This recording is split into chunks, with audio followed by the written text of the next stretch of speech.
Welcome back to the triple option. Emery Winter in the house. I'm trying to fact check Garrett. I'm really stumped by this Deion as a San Francisco Giant thing. I believe he was also on the Reds that year. I think he probably got traded or something. That might have been a deadline move. 52 games for the Giants. Okay. So that would fits about the deadline, right? Yeah, that's it. Yeah, it's about the deadline. And then once the team he was playing, like he was playing both. Do you remember the Pizza Hut commercial he did? No. With Jerry Jones. So he and Jerry Jones did a Pizza Hut or a Papa John's commercial. Okay. I can't remember which. I think it was Pizza Hut. Okay. And Jerry was like, Deion, offense or defense? Oh, he's like, both, boss. Yeah, because he was like, stuffed crust or deep dish? Both, boss. Yeah. You know? And then baseball or football? Both. You know? And that was the commercial. Yeah, now I remember that. Yeah. Remember commercials? Yeah. Saw a lot of them in college football this weekend. Oh, gosh. All right, here's the free plug of the day, by the way. And even though Garrett doesn't like pimento cheese, I'll tell you this. Chick-fil-A, you're a college football sponsor. We'd very much like you to be a sponsor of our show. The honey pimento sandwich, like that is miraculous. It is one of the best things I've ever put in my food hole. I don't want to get crossways with you so early in this professional relationship, but that sounds disgusting to me. Oh, if you're not a pimento cheese person, no, probably not. Not a big honey guy either. Oh, really? Like honey chicken biscuit, isn't that one of the things they have? Yeah. Not a fan. Really? Yeah. I mean, I love me some Chick-fil-A, but so. What is your Chick-fil-A order? Oh, like it's just as many nuggets as they'll give me. Okay. Nugget tray. No judgment. Like no one can judge you because, again, everyone would be the same way. The nugget tray is goated for football and basketball afternoons. When you're just sitting at home watching 30 nuggets on a tray, all the sauce. Okay. Oh. But if you had a whole, you get a 30 tray, you can get a 100 tray. I'm pretty 100 sure. tray. Okay, if you had a 100 nugget tray to yourself before anybody could have any. Okay. Like the rule is, we'll call it the Tony Loomer rule because you knew Tony.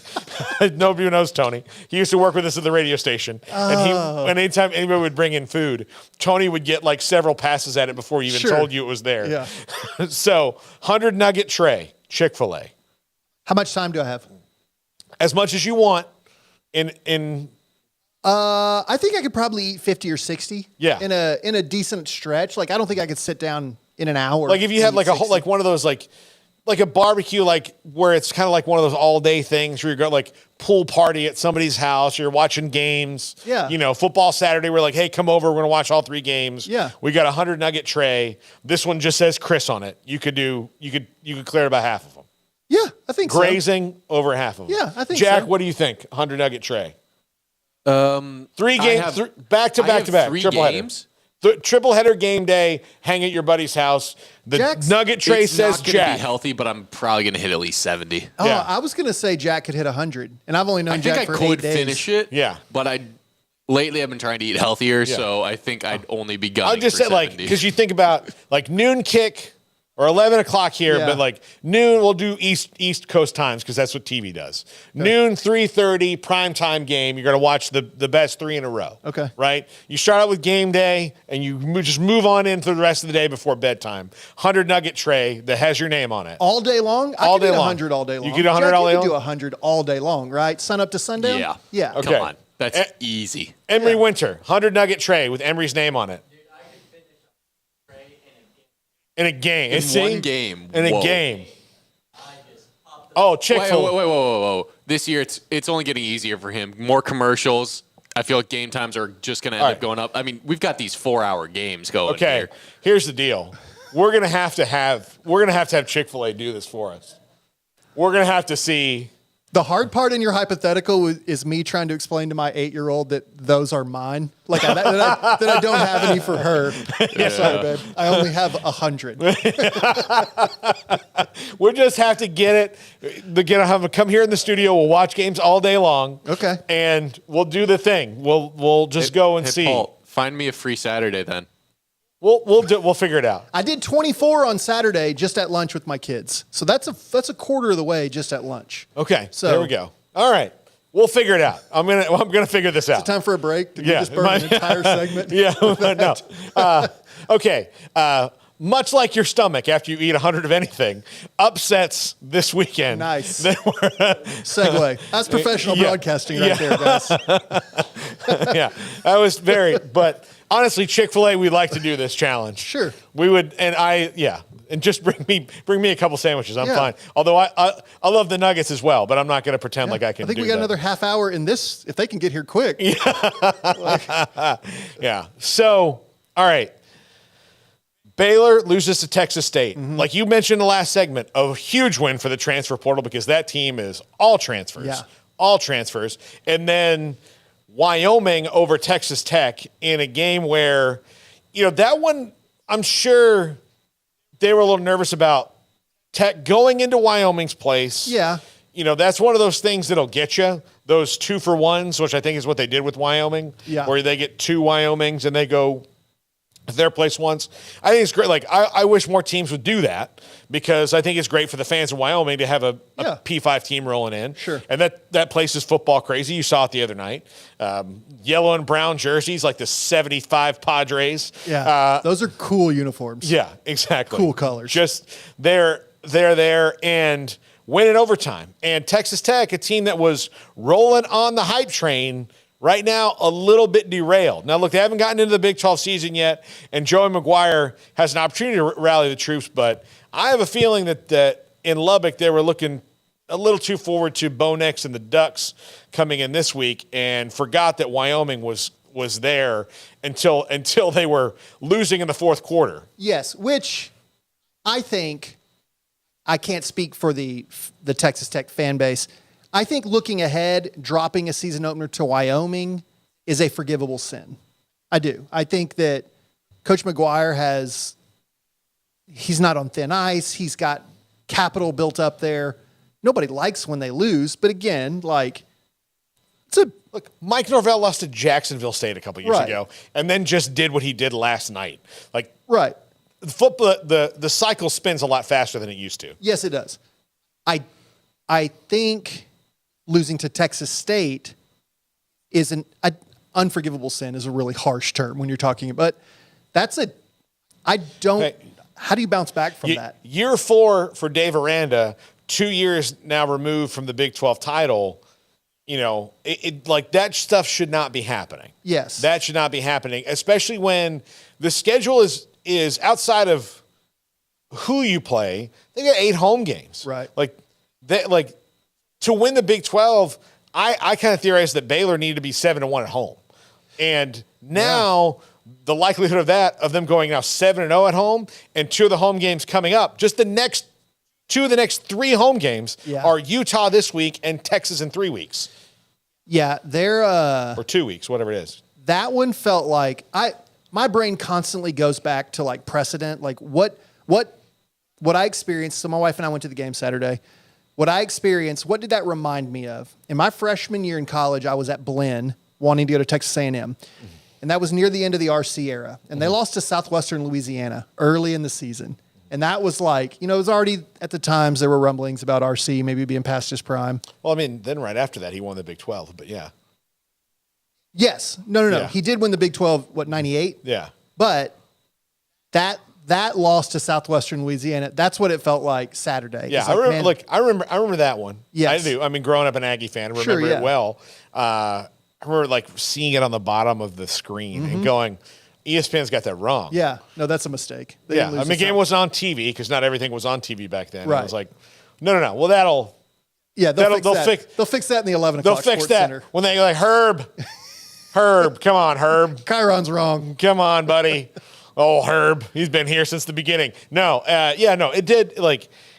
I think RC Slocum, when they transitioned out of the Southwest Conference to the Big 12, was probably a little bit overwhelmed. And A&M was really good back then. Yeah, was probably a little bit overwhelmed. And then all of a sudden, you have all these other coaches you have to worry about. I think that's what ultimately got him. Yeah. And then with Dave Aranda, I'm kind of perplexed about it. There are a lot of factors that have gone in that I can see going on that I would need a whole podcast alone to talk about. Yeah. That through no fault of his own, I think has gotten kind of caught up in. Are there any of those you can hit briefly here? I would say that Baylor, and this is, I need more backstory on this. Baylor was not ready for NIL. They weren't ready for it. Okay. Which in the transfer portal era matters a lot because it can be kind of the swing thing, especially when even if you're not going to be an NFL player for sure, you kind of want to hit that transfer and cash when you can. Right. There are schools that were very ready for it because SMU is going to do really well with NIL forever. Yeah. Because all they have to do is, and all they've done, same with A&M, is like, back in the 80s, this is what we did. Sure, yeah. Come in here, boy, let me show you. There was a game day sign that said... Like an old dusty thing and blew off the dust of it, like, here you go. Just update this with computer terms. Sherwood Blunt's archives of exactly. all the things he did to recruit players. Yeah, exactly. Just go through all that. That Baylor was not ready for that. That's not an excuse, but I do think it's wound them up. The reason that Texas State and Baylor can have that game is that I don't think Baylor's roster and Texas State's are really all that different right now. No, I agree. And part of that is like you've got this kind of going up and going down in circumstances. TJ Finley was at 2 SEC schools. Yeah. Okay. He is not at Auburn right now, and maybe not in the SEC because maybe he's not an SEC quarterback, but he's right on the cusp of it. Yeah. And then because of how it all went down and the timing of when he rode all the way out with that until the kind of last possible moment, he's got to go someplace where he knows he's going to start. Well, that's probably Texas State. And their other quarterback, Malik Hornsby, is a transfer from Arkansas who would still be in the SEC and probably at Arkansas if he just played a different position. Really? So, I mean, but those things have happened. G.J. Kinney has been kind of on top of that. And he went and got guys. And I think Baylor and Tech's losses are different. Me too, for sure. Baylor has gotten caught up in a roster turnover the last couple of years that has not been favorable to them. Mm-hmm. The guys who were there that won the Big 12 title are all, for the most part, gone. There's some, but like the guys who are here now, right. a couple years later, were not necessarily key players in that right. in that run. Like Bryson Jackson, TJ Franklin, yeah, those guys were, but for the most part, the stars are all gone. Right? They're all the big parts of that out the door. Then you throw that into the fact that like, for a year, they didn't really get in the transfer portal, right? Except for a couple guys. They haven't hit on some of those transfers that have been there yet. And then this year, they got big in the transfer portal, but because I think they weren't as adept at maneuvering it. Sure. They got caught up in the washes where G.J. Kenny's just like, hey, the door is open. You can run to San Marcos. I will take you. Yeah. And because of that worked out for him. As where Tex seems to me is they were in a trap game one. Yeah. Because they were playing Oregon next week. They've got all this hype behind them. And even they're like the fans for sure looked past Wyoming, I'm sure. 1,000%. But that can happen to the players as well. Yes. Because the players, walk around, listen to all that hype. Yeah. I think that's what kind of happened with them. I agree. So you were there Saturday working, correct? Garrett and I watched it from here. That's I right. did You were post here. game. I just didn't know if you were up in the booth or if you were here. No, we stayed here. So this is again. By the way, I had a honey pimento chicken sandwich while I watched that game. Well, and it not only made me happy, hunger wise. I think it made me smarter. Chick-fil-A, it made me smarter. Well, I don't want Please to sponsor the show. I don't want to point at the scoreboard while I high step into the end zone here, but my cousin married a former Baylor football player who gave us their club seats. So I just ate from a buffet all night long. Yeah. So candidly, I didn't really care one way or another whether Baylor won that game. But you just lost in a sea of mashed potatoes. Yeah, I was like, Finley just scored on a 16-yard keeper. I think I saw more fajitas up there. Yeah. I think I'll sneak on up.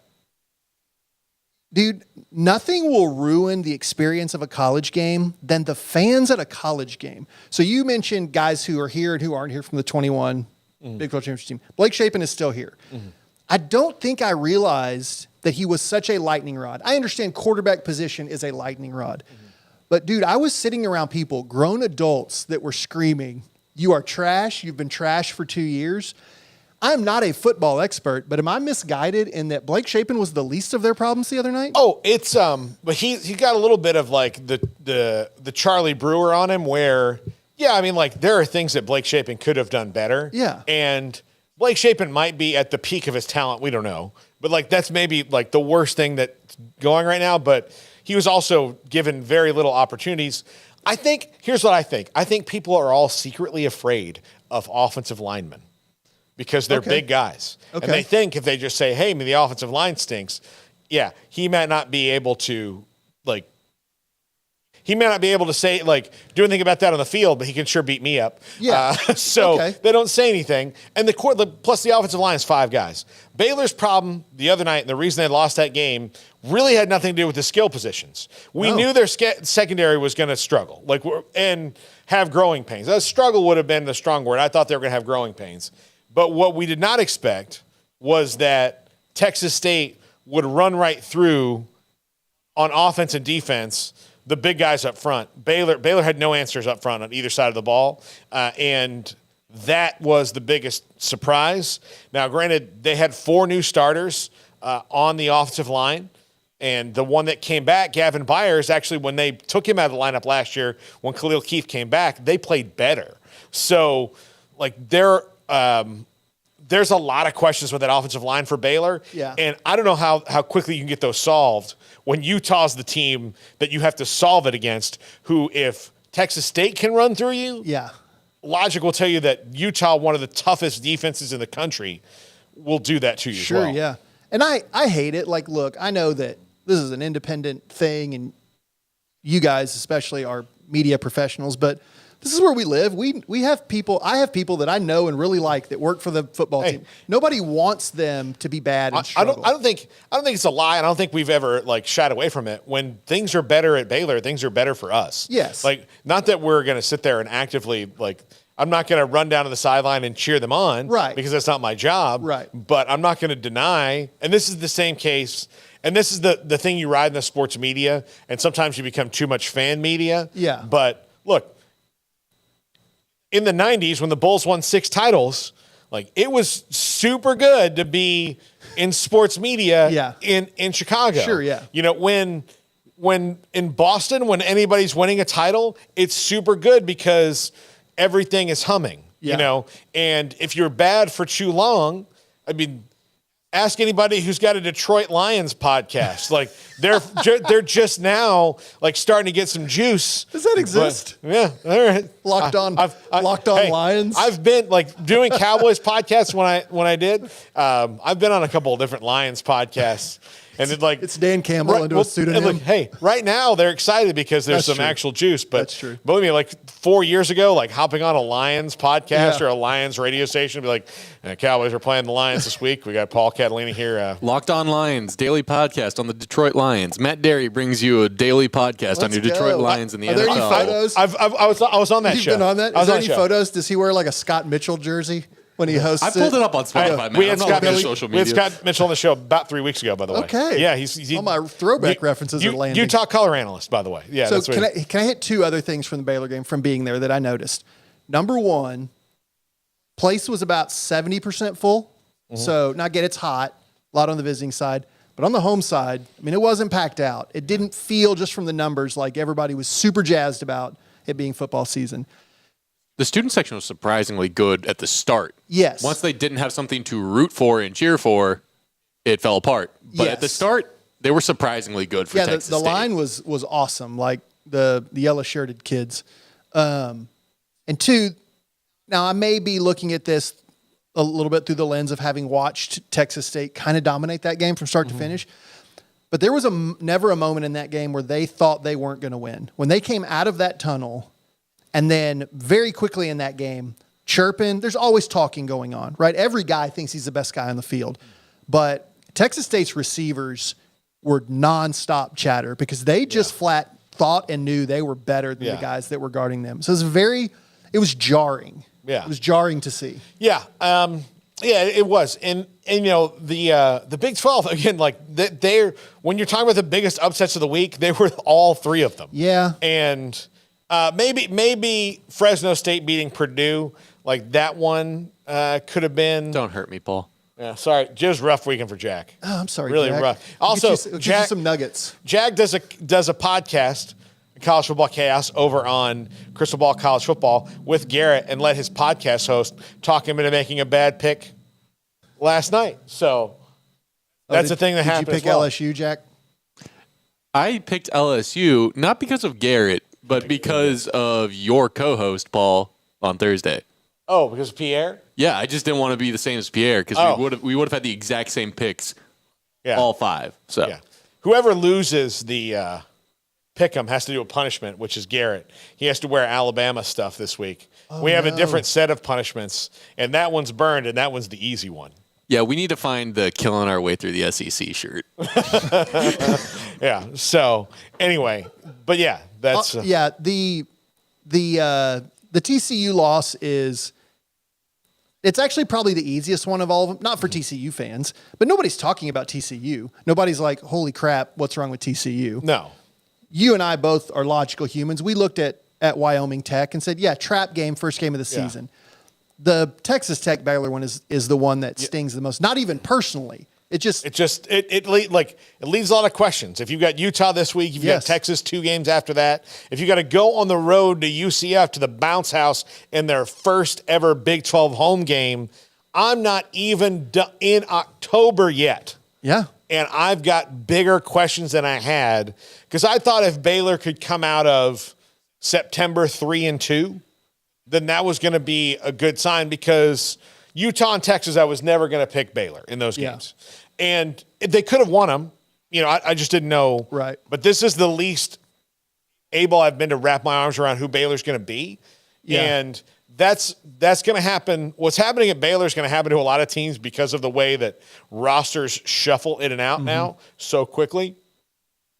And if you see a team that hit on the right kind of roster shuffle right out of the gate, you know, it's like Colorado did, and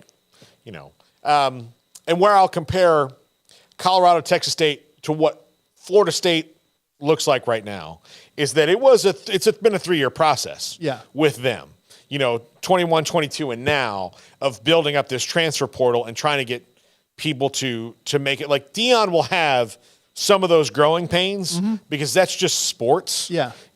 Somebody's going to be injured. They're okay up front on both sides, but they're not great. So somebody's going to be better than them, but they're like the gap is not as wide as anybody would have thought. Well, and 2 other quick things on Colorado. I do think that 7-8 games down the road, when there's 7-8 games of film, it will be a little bit different. Sonny Dykes said before the game it was the most anxious he had ever been. Well, he told us when we had him on the show. Yeah, he didn't really know what was coming. Yeah. Right?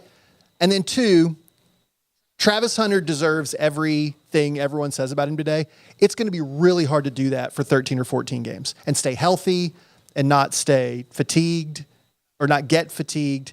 And so I think a little bit of levity, I don't think we should go ahead and get them fitted for rings. Yeah. At the same time, I don't think we need to start packing Coach Aranda's U-Haul, right? Like a lot can change after 1 week of the season. Absolutely. I think there's a lot, but it's just, it's a wild week. And look, here's another thing.